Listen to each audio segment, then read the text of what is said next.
नमस्कार दोस्तों, study all Edu के यूट्यूब चैनल में आप सभी का स्वागत है। तो आज सफ़र हम कटक से टाटा का एक ऐसे शॉर्ट ट्रेन रूट का जानकारी देंगे जो एक प्रकृति से भरा पड़ा है, जिसमें सफ़र करने में आपको कई सारे बेनिफिट्स हैं। यानी इसमें प्रकृति का नज़ारे, अनोखे नज़ारे देखने को मिलेंगे। यानी पहाड़ी, हिली, नदी इत्यादि, अधिकतम तो पहाड़ी ही एरिया देखने को मिलेंगे। दूसरा फ़ायदा ये है कि ये आपको मेन रूट जब जालेश्वर, बालेश्वर और जाजपुर रोड, केवझर वाला रोड से जब जाते हैं, यानी मेन रूट से, तो वह उससे सफ़र का लगभग 1.5 घंटा उसमें लगेगा, सफ़र से कम लगता है। और इस रूट में चलने वाली प्रमुख ट्रेनें हैं टाटा विशाखा, जो अक्सर सोमवार को चलती है। इसके अलावा एक नई दिल्ली से आनंद विहार पुरी एक्सप्रेस इसमें चलती है।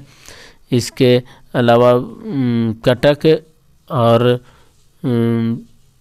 केवझर, बड़बिल तक डेली पुरी बड़बिल डेली एक ट्रेन चलती है जो पुरी से डायरेक्ट जोड़ती है इस एरिया को।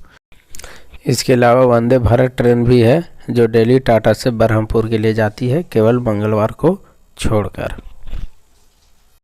तो आप देख सकते हैं दोस्तों कि इसका प्रकृति का भव्य नज़ारा है कि दोनों तरफ है, ये 2 नदियों से जुड़ा है।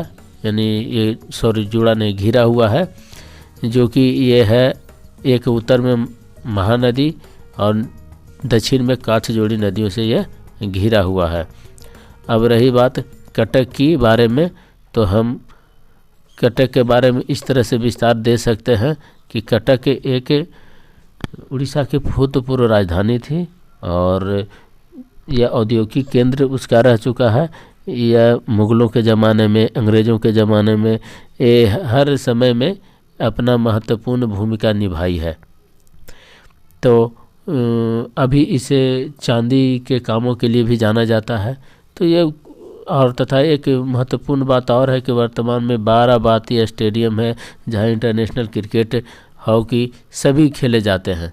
तो चलते हैं दोस्तों, आज के सफ़र में हम आगे की ओर बढ़ते हैं और देखते हैं कि सफ़र का आनंद कैसा रहता है।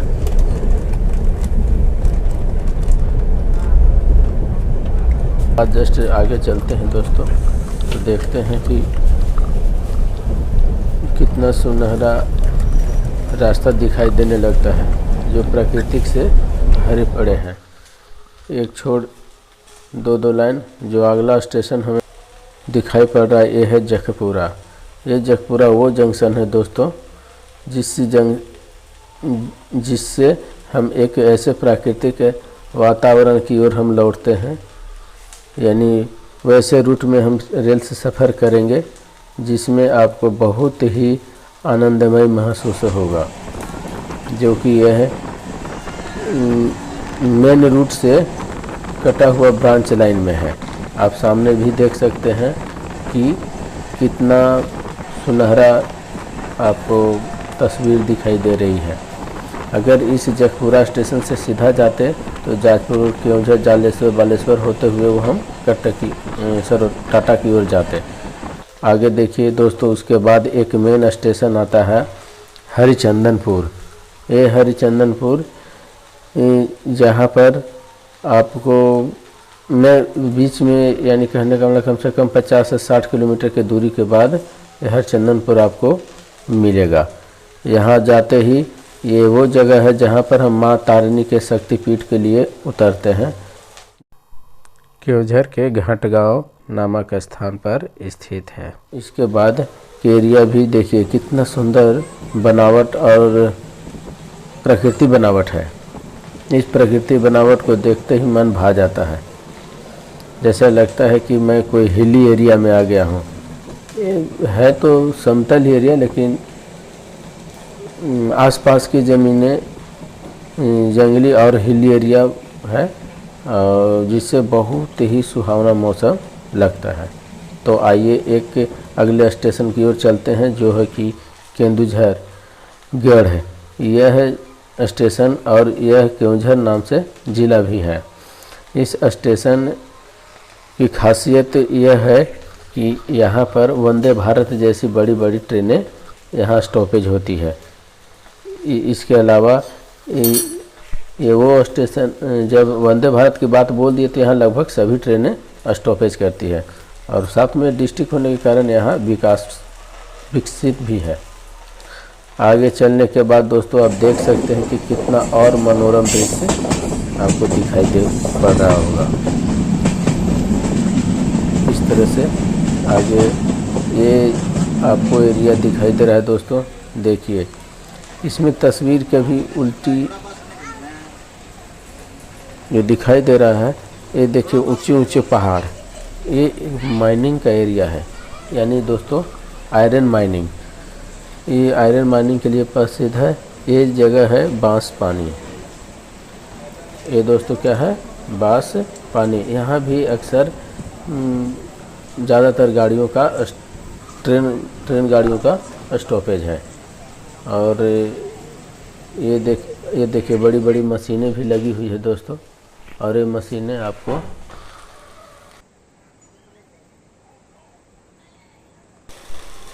ये बड़ी बड़ी मशीनें आयरन की सप्लाई या आयरन से संबंधित फ्रेश करने वाली मशीनें हैं, या कहा जाए तो बेल्ट के माध्यम से आयरन को धुलाई करना या उसे अच्छे रूप में परिवर्तित करना।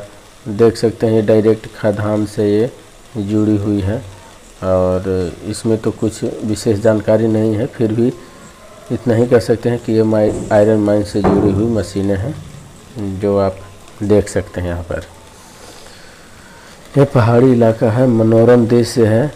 और आयरन की मात्रा होने की वजह से यहाँ ये एरिया को इस तरह की मशीनों से, यहाँ तक अगर कहा जाए कि अधिकतम व्यक्ति लगभग इन्हीं मशीनों से जुड़े हुए हैं।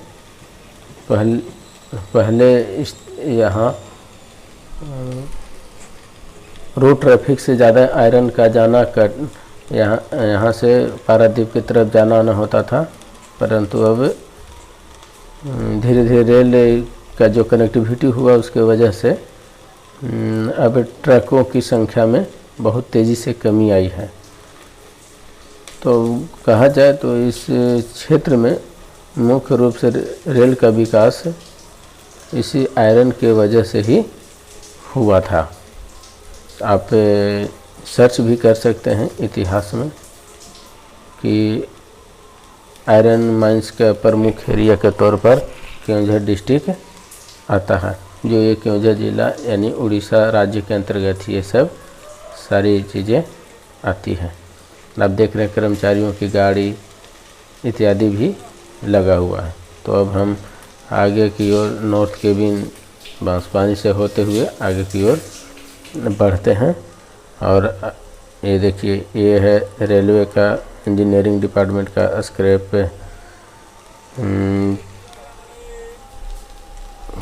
स्टोर। देखिए दोस्तों किस तरह से कटाई करके आयरन निकाला गया है। ये कितनी दूर है, हमने जूम करके तस्वीर ली थी। ये ट्रक आने जाने का रास्ता है। तो आइए आगे चलते हैं कुछ दूर दोस्तों। ये देखिए रोड अंडर ब्रिज है, जो जैसा लगता है कि ये एलसी गेट को हटाने के बाद ये ब्रिज बनाया गया है। और इसमें 90% से कम या नहीं कह सकते हैं, लेकिन 90% से ऊपर इसमें लोड गाड़ी ही चलती है। लोड गाड़ी का अर्थ है कि इसमें मालगाड़ी, और ख़ास करके ज़्यादातर जो होता है आयरन से ही संबंधित होती है।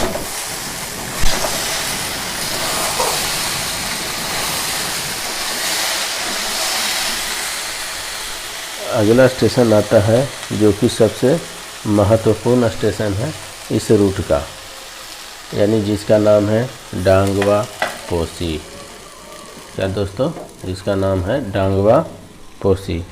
ये डांगवा पोसी ऐसा स्टेशन है जिस तरह से केओंझर में हर ट्रेन का स्टॉपेज था, यहाँ भी हर ट्रेन का स्टॉपेज होता है। साथ में यहाँ से बड़बिल यानी गोवा की ओर जाने का भी एक रास्ता है।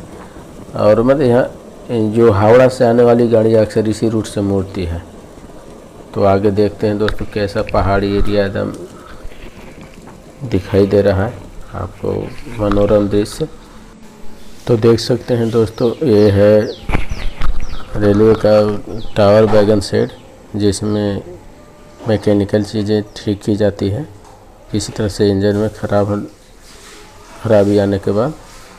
तो इस प्रकार हम टावर वैगन शेड को पार करते हुए हम अगले महत्वपूर्ण स्टेशन, यह है देखिए दोस्तों डीजल इंजन, जो पिछले समय का ताकतवर यही मालगाड़ी ढोने का काम करता था। तो हम अगला महत्वपूर्ण स्टेशन चाईबासा की ओर चलने लगे। यह वह ऐसा स्टेशन है दोस्तों जहां दिल्ली से आने वाली गाड़ी भी रूट को मोड़कर टाटा की ओर जाती है, और यहाँ टाटा से दिल्ली की ओर यहीं से भी जाती है। मतलब ये जिस तरह से जगपुरा का था कि जगपुरा से सीधा दो रूटें बदलती थी, यहाँ से भी 2 रूटें बदलती, एक दिल्ली तरफ जाती है और एक है टाटा की ओर जाती है। यहाँ से यूँ कि दिल्ली, टाटा, हावड़ा, उड़ीसा, कटक की ओर जाने वाली गाड़ियाँ यहाँ से चेंज होती है। और इस प्रकार चाईबासा अब हम इसके नज़दीक, टाटा के नज़दीक पहुँच चुके हैं। ये एरिया है जो टाटा के नज़दीक एरिया, जो इसे बोलते हैं आदित्यपुर। टाटा नगर रेलवे स्टेशन के अंदर इतना भीड़, यानी इतना ट्रेनों का रश होता है गाड़ियों का, कि ये आदित्यपुर के आसपास से ही ये बहुत स्लो मोशन में गाड़ी हो जाती है। जैसे इसकी रफ्तार इतनी धीमी पड़ गई है जो देख सकते हैं, लगभग अभी भी कई किलोमीटर दूर है, फिर भी ये धीरे धीरे, यानी हार्डली कहिए तो 10 से 15 के स्पीड में ये गुजर रही है ट्रेन। तो फाइनली दोस्तों अब हम टाटा नगर रेलवे स्टेशन पहुंचने वाले हैं। उससे पहले टाटा नगर के बारे में थोड़ी जानकारी और दे दे तो ठीक रहेगा, क्योंकि इससे पहले शुरुआत में जब कटक की जानकारी दी थी तो मैं चाहता हूं कि अंतिम गंतव्य स्थान है वहां की भी जानकारी दे तो अच्छा रहेगा। जब हम इस टाटा नगर का नाम शुरुआती दौर में काली माटी रेलवे स्टेशन था, क्योंकि यह साकची नामक स्थान पर आदिवासियों के बीच का ये एक छोटा सा स्टेशन था, तो जिसे जमशेद जी दोराब टाटा के नाम पर इस स्टेशन के नाम टाटा नगर रखा गया। अब कहा जाए कि इनके नाम पर आखिर क्यों रखा गया। इन्होंने ही इस जगह का विकास करने में बहुत ही महत्वपूर्ण भूमिका निभाई थी। जैसे इन्होंने सब एक कंपनी टाटा टिस्को जिसको बोलते हैं, इस कंपनी की स्थापना की थी, जो स्वतंत्रता के समय में भी इस कंपनी, स्वतंत्रता आंदोलन के समय में इस कंपनी ने बहुत महत्वपूर्ण भूमिका निभाई थी। अर्थात जब आयरन या स्टील, लोहे की ज़रूरत थी, लोहे की पटरियों की ज़रूरत थी, तो इस कंपनी ने इसे बनाकर दिया था। और इसके साथ साथ इस कंपनी के अंदर हर सुविधाएं, जैसे पेंशन, पीएफ, मेडिकल जैसी अन्य सुविधाओं को दिया। जैसे इसलिए इस जमशेद जी टाटा को एक परोपकारी बिजनेसमैन के तौर पर जाना जाता है। तो आप देख सकते हैं फाइनली ये टाटा नगर स्टेशन का सामने का व्यू है। आपको देखने में बहुत सुंदर और भयावह के मतलब कि आकर्षक लगता है। तो इस तरह से इन्होंने ऐसे परोपकार कार्य किए जो एक बिजनेसमैन के तौर पर साथ साथ इनकी छवि बहुत ही सुंदर उभरी। तो यह रेलवे स्टेशन के नाम उनके सम्मान में रखा गया, टाटा नगर रेलवे स्टेशन। और यह स्टेशन उत्तर पूर्वी भारत की एक रीढ़ की हड्डी है। तो आइए दोस्तों, जर्नी यहाँ ख़त्म करते हैं। उम्मीद है कि ये वीडियो आपको बहुत अच्छा लगा। Please share and subscribe the channel. और बस हमारी जानकारी आपको कैसे लगी आप कमेंट के माध्यम से भी दे सकते हैं। और यह स्टेशन बता दिए कि उत्तर पूर्वी और दक्षिण तीनों को जोड़ने वाली एक महत्वपूर्ण कड़ी है। और इस प्रकार नमस्कार दोस्तों, जय हिंद, जय भारत।